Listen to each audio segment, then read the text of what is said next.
მოგესალმებით. ეს არის გადაცემა სოხუმი თბილისი. დღეს ჩვენ ვისაუბრებთ ეგრეთ წოდებულ საპრეზიდენტო ინაუგურაციაზე, რომელიც გაიმართა სოხუმში. დღეს ჩვენი სტუმარი გახლავთ გიორგი ჯახაია, დამოუკიდებელი ანალიტიკოსი. მოგესალმებით გიორგი. მოგესალმებით.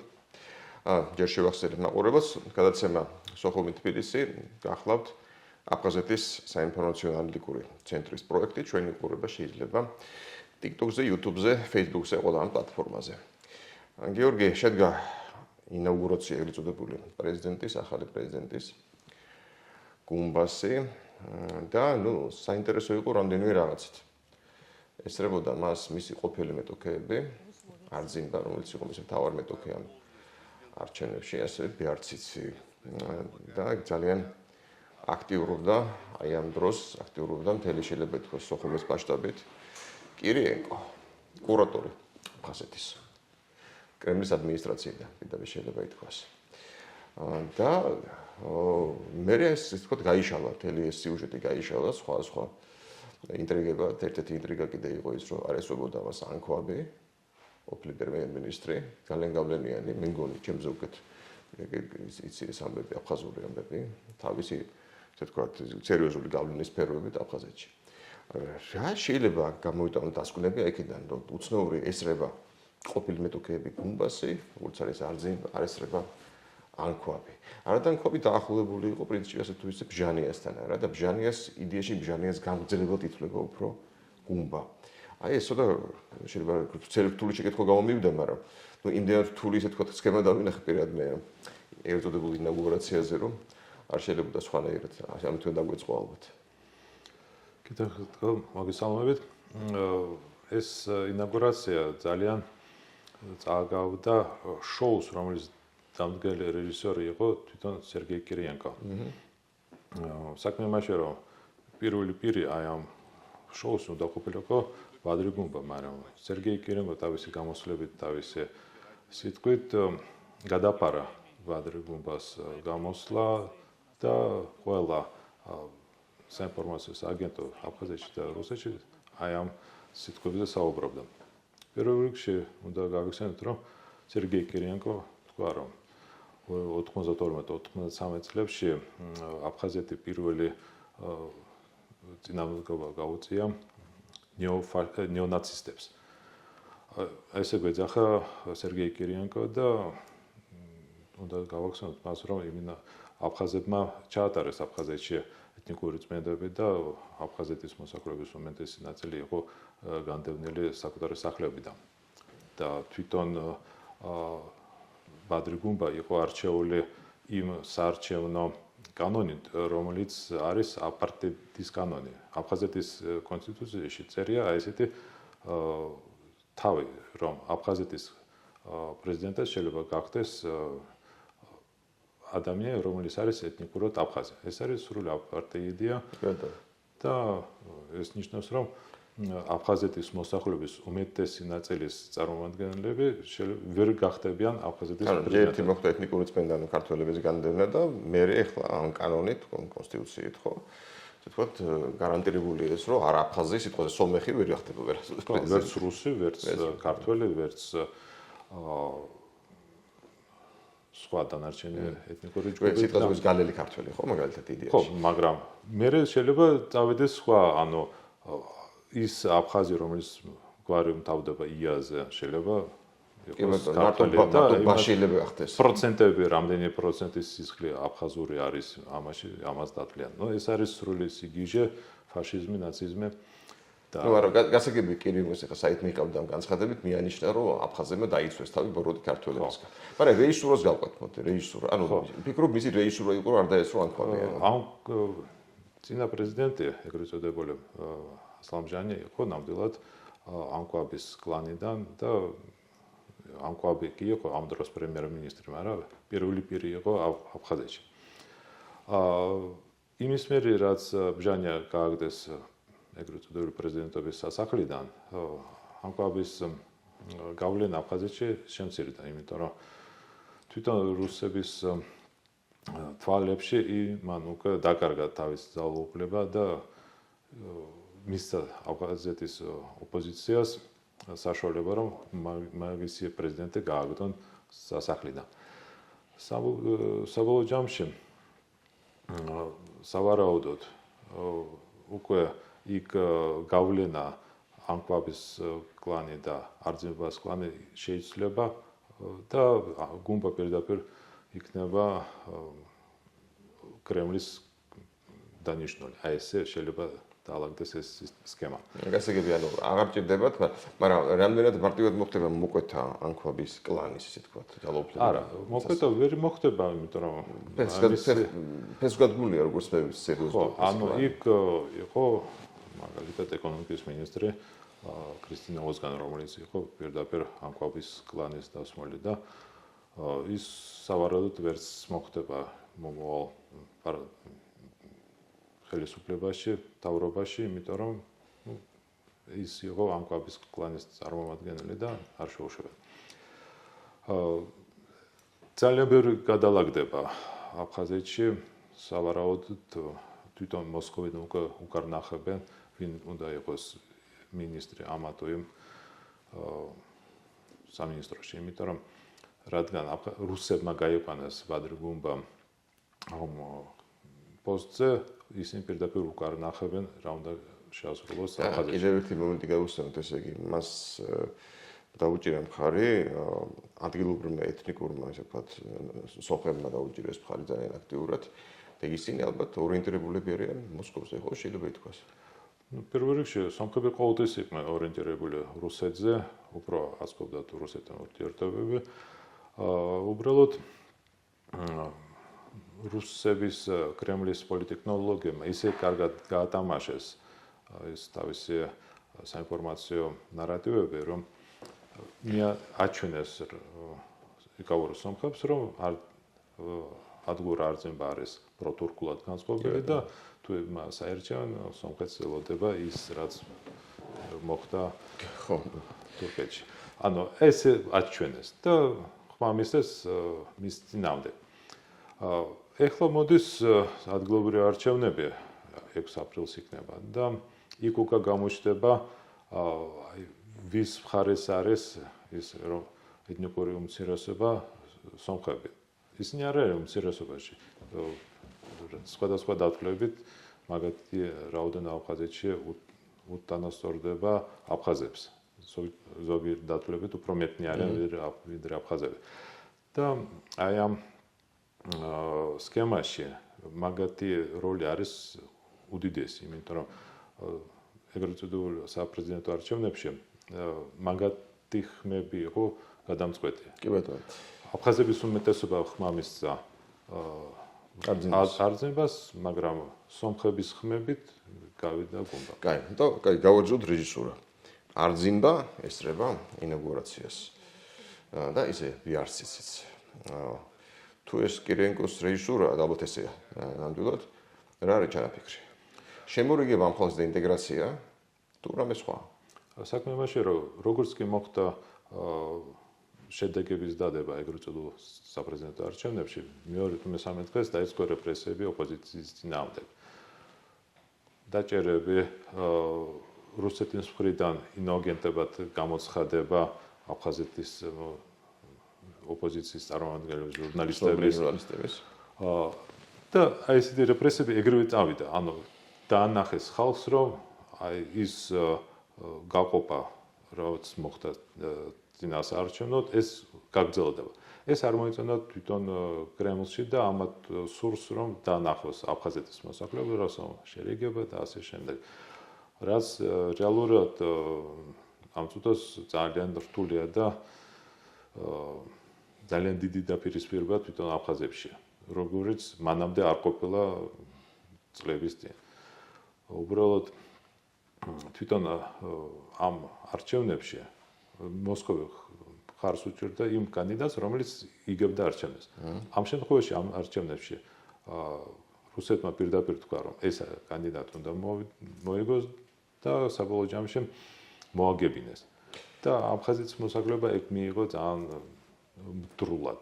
და ეს მე მგონი შეიძლება ითქვას, რომ არ იყო მარტივი, იმიტომ რომ ოდესღაც სადავ რუსეთმა გაიყვანა ხაჯიმბა ვერ გაიყვანა მაშინ გახსოვს ბაღებში 2004 წელს. ხო, ბაღებში გავიდა ჩვენ გახსოვს. ანუ ქონდა რუსეთს რამდენიმე თითქოს მძიმე მარცხი. იმის მერე არ ყოფილა ესეთი შემთხვევა 20 წელი. ახლა გაიყვანა თავის კანდიდატი. კი ბატონო, გაიყვანეს, მაგრამ მას კრემლში უკმაყოფილოები არიან იმის გამო, რომ პროცენტი, რომელიც დაიდო არჩევნებზე, კი შედეგი არის, მაგრამ პროცენტი არის ძალიან დაბალი. ისეთი უდიდესი ეკონომიკური წნეხით, საინფორმაციო დამუშავებით, მოსახლეობის, მაინც 54% არის საკმაოდ დაბალი პროცენტი. უნდა ყოფილიყო 75 და ყველა დანახებდა, რომ რუსეთმა ძალიან სერიოზულად გაიმარჯვა აფხაზეთში. ვერ გაიმარჯვა და ესეა. აი, როგორ ფიქრობ ახლა ადამიანი როგორც გაათიცნობს ფსიქოლოგიას. შეიძლება შესაძლოა სიტყვაზე არ ძინოს რაიმე მინისტრობა და ამით ისე თქვათ, გადაიბირონ, დააკმაყოფილონ, მოკრთაუნ მოდი ესე თქვათ. თუ დარჩება ოპოზიციაში, იმიტომ რომ მას ფაქტია რომ ხარს უჭერს აფხაზები უჭერენ ხარს ძირითადად და ეს ძალიან მნიშვნელოვანი ძალაა, ხო? გუდაუთის მხარე მას უჭერს ხარს ერთპიროვნებას.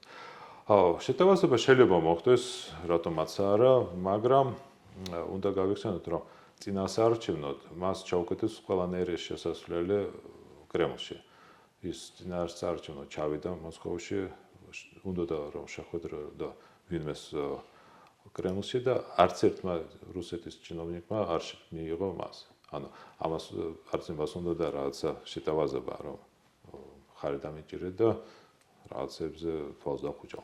მაგრამ არ მიიღეს. ანუ ის სიტყვები, რაც მან რუსების წინააღმდეგ გამოვიდა, აი კანონების წინააღმდეგ, ინაგენტების პრივატიზაციის წინააღმდეგ იყო და ამან გააქცია ბჟანია მერე.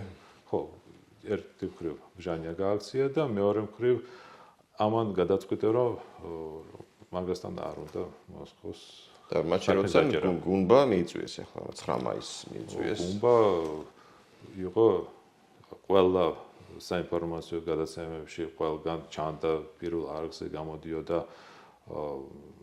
პუტინს ხვდებოდა ესე, თავისთავად მაგათი კაცია. კი ბატონო. და ვახსენეთ ჩვენ აქ ინოაგენტებად უდიში უცხოელ აგენტებად გამოცხადება წამყვანი ჟურნალისტების ორი ყველაზე ცნობილი ჟურნალისტი მათი ინელ ხაშიკი და იზირა ჯანია შეემატნენ ესე თქვა დიდ არმიას უცხოელ აგენტების რა სჭირდებათ ახლა როგორ გონია მოსკოვში ამ ხალხის რა ვიცი რა თქვა ახლა დასანქცირება თუ რა უწოდა არ ვიცი ეს იყო როგორც კვიტილი ბარათი ფეხბურთში დაანახეს აფხაზეთის ოპოზიციას რომ თუ ჭკვიანად არ იქნებით აი ესე ყველას დაგემართებათ ესე რა. და ჭკვით ქცევაში რეგულირება? არ უნდა გამოვიდეს რუსეთის კანონების საწინააღმდეგოდ. არ უნდა გამოვიდეს კანონის წინააღმდეგ აი რუსეთის ინვესტიციის დაცვის. არ უნდა გამოვიდეს აი უცხოეთის აგენტების კანონების წინააღმდეგ. იმიტომ რომ აფხაზებმა არ მიიღეს ეს კანონი და რუსეთს მოუწია გამოცხადება უცხოეთის აგენტებად აფხაზების. საბოლოოდ ახლა გუმბა პარლამენტში გაიყვანს ამ კანონებს. ჯერება საინვესტიციო შეთანხმებას. ხო, ეს პარალელურად ყველაფერი ხელი მოიწერება ყველაფერს სავარაუდოდ. რეჟისორი, როგორც უწოდე, ესე იგი კირიენკო დარბოდა, ესე ვთქვათ, დარბოდა რა. დადიოდა, ესე ვთქვათ, მოძრაობდა მთელი სოხუმის მასშტაბით და ეწვია ასევე შინაგან საქმეთა სამინისტროს და გაირკვა იქვე, რომ აფხაზური პოლიცია იმუშავებს რუსულ, გაისთან ერთად რა, საპატრულო პოლიციაც არის, გაი ხო, ყველა ვიცით, იქაური საპატრულო პოლიციად. მოხდა შეიძლება ითქვას უკვე ერთ-ერთი ყველაზე დიდი ძალოვანი უწყების ინტეგრაცია, დაქვემდებარება უბრალოდ რუსულ პოლიციაზე, მილიციაზე, ხო? თუ პოლიცია ქვია, არ მახსოვს, მეგონი პოლიცია ქვია, მედვედევმა გადააყო. აფხაზეთში არის მილიცია, რუსეთში არის პოლიცია. ხო, მედვედევმა გადააყო პოლიცია სხვადასხვა ხო თავის დროზე. და აი მე ის გამიკვირდა რომ მან კი ალაგ-ალაგ მოხდა ამაზე ესე ვთქვათ კრიტიკა და ესე ვთქვათ ცოტა მოთქმედებაც რომ რა ხდება ჩვენი პოლიცია შეუერთდა რუსულ პოლიციას მაგრამ მან და მაინც ისეთი დიდი ტალღა პროტესტის მეგონი არ ჩანდა ხო ამაზე საქმე იმაშია რომ ეს იყო შეფუთული იმ საბაბით რომ აფხაზებს გაუვიდათ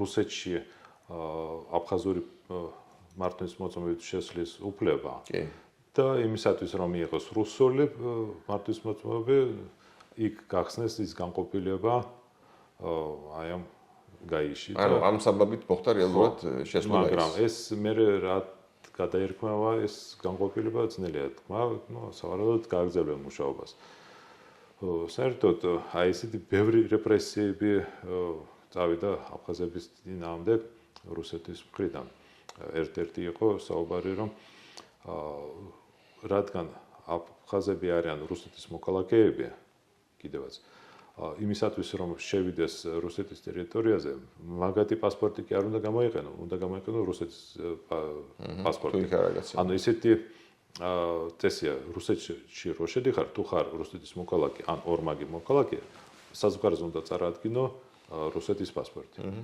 ეს ნიშნავს რომ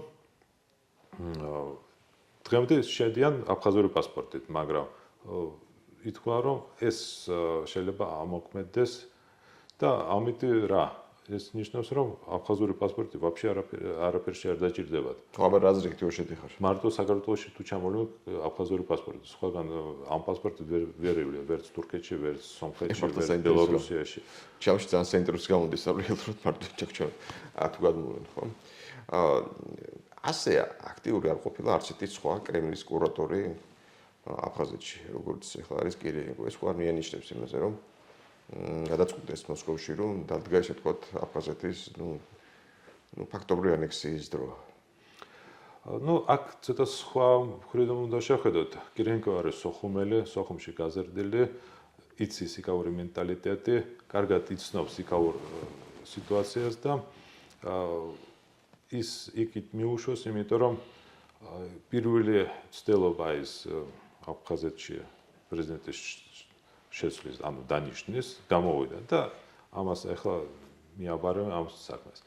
და ამას უნდა რომ დაანახოს კრემლს, რომ ის ამ საქმეს კარგად ფლობს, იმიტომ რომ წინა კურატორები ყველამ ვერ შეასრულა თავისი მოვალეობა. ვერც კოზაკმა, ვერც მანამდე სურკოვმა, ინალ არძიმაც ვერ მიიღეს აფხაზებმა, თუმცა ის იყო აფხაზია. არძიმბა რა და. ხო, არძიმბა, აფხაზებმა ვერ მიიღეს ის. ამიტომ даже წინასაარჩევნოდ ის გააქციეს აფხაზეთიდან და ის მართავდა თავის ტელეგრამ არხებით აფხაზეთს სოჩიდან. და ის აფრიკელი სტუდენტები რო ჩამოიყვანა მოსკოვიდან ეს რასისტский университет дружбы народов. Мумбас университет. იქიდან ჩამოიყვანა ვითომ საერთაშორისო დამკვირვებლები არიან აფხაზეთის არჩევნებში. ხო, ძალიან უცნაური ეროვნების ხალხი იყო. მან ჩამოიყვანა. ეგრევე მიხვდებოდა ესე ვთქვათ, ასე თუ ის საქმე შეხედული ადამიანი, რომ მოსკოვიდან იყვნენ ჩამოსული სხვადასხვა ქვეყნიდან, ხო? ნაშუჭ ავსტრიელიც იყო ასე შემდეგ. რაღაც ყველანაირი ჯურის შეიძლება ითქვას, რაღაც უცნაური კომბინაცია იყო. ხო, და არჩევნების მერე მან ბანკეტი მოაწყო მათთვის სოჩაში. აჰა, ხო, ნუ რაღაც თავის ფუნქცია მაინც დაიტოვა თავის რაღაც ფუნქცია, ხო? ესე გამოდის. უნდა ველოდოთ კაბინეტში წერილუცვლილებებს როგორ ფიქრობ?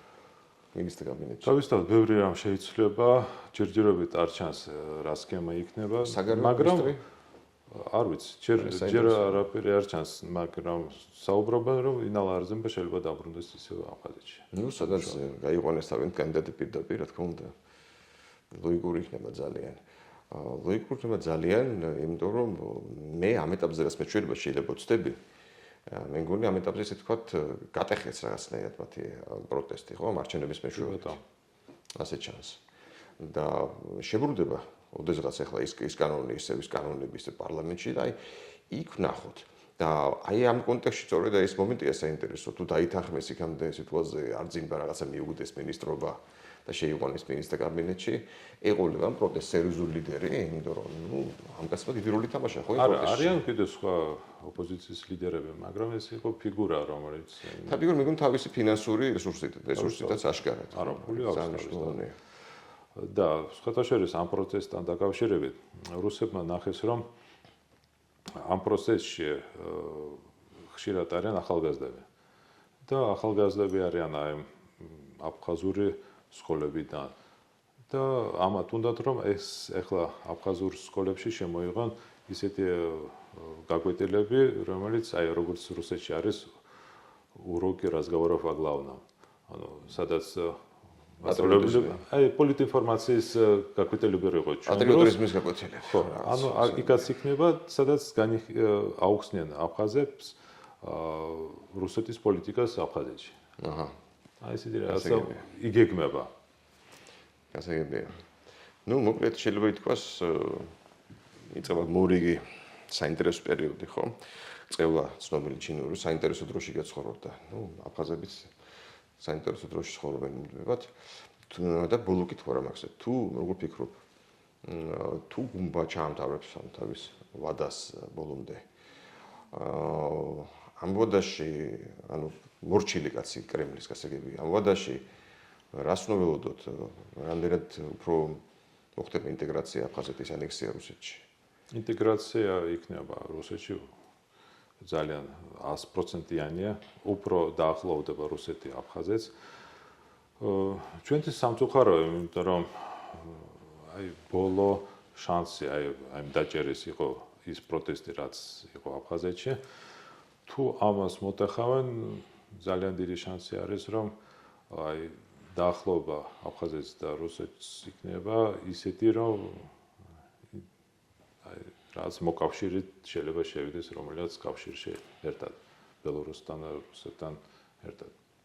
ანუ ძალიან ამაზე უსნეულობენ, რომ ბელორუსიასავით მოხდება რაღაც სამოკავშირო. თავისთავად ამათ უნდათ რომ გადაანა სტატუსი აიწიენა ბელორუსის დონეზე ავით. ბელორუსს არ უნდა ეს. ბელორუსი არ უნდა. საინტერესოა ძალიან.